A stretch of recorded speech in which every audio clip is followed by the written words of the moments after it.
নেতিবাচক ধারা থেকে বেরিয়ে হতে পারছে না দেশের পুঁজিবাজার। গত সপ্তাহেও সূচক ও লেনদেন ছিল নিম্নমুখী ঢাকা ও চট্টগ্রাম স্টক এক্সচেঞ্জে।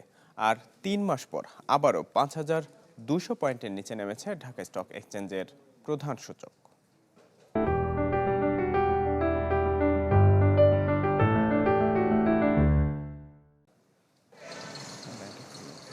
সপ্তাহ জুড়ে সূচক আর লেনদেনের নেতিবাচক ধারা ছিল দেশের প্রধান পুঁজিবাজার ঢাকা স্টক এক্সচেঞ্জ ডিএসইতে। ৩ মাস পর আবারও ৫,২০০ পয়েন্টের নিচে নেমেছে প্রধান সূচক। বিশ্লেষণে দেখা যায়, সপ্তাহ ব্যবধানে ১৬৪ পয়েন্ট কমে ডিএসইর প্রধান সূচক অবস্থান করছে ৫,১১৯ পয়েন্টে। ৬০০ কোটি টাকা কমে গত সপ্তাহে মোট লেনদেন হয় ২,৬১১ কোটি টাকা, যেখানে গড় লেনদেন ছিল ৫২২ কোটি টাকা। হাতবদল হওয়া শেয়ার ও মিউচুয়াল ফান্ডের মধ্যে দাম বেড়েছে ৫৬টির, কমেছে ৩২৬টির, আর অপরিবর্তিত ছিল ১৪টির দর।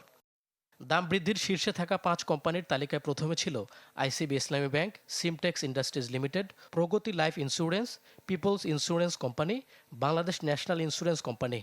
আর দাম কমার শীর্ষ ৫ কোম্পানির প্রথমে ছিল international leasing and financial service. Chattogram stock exchange সিএসইতেও ছিল সূচক ও লেনদেনের নেতিবাচক ধারা।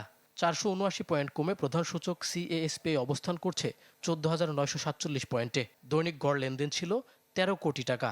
হাতবদল হওয়া শেয়ার ও মিউচুয়াল ফান্ডের মধ্যে দাম বেড়েছে ৪১টির, কমেছে ২৪৪টির, আর অপরিবর্তিত ছিল ১৮টির দর। মইনুল হাসান, চ্যানেল 24, ঢাকা।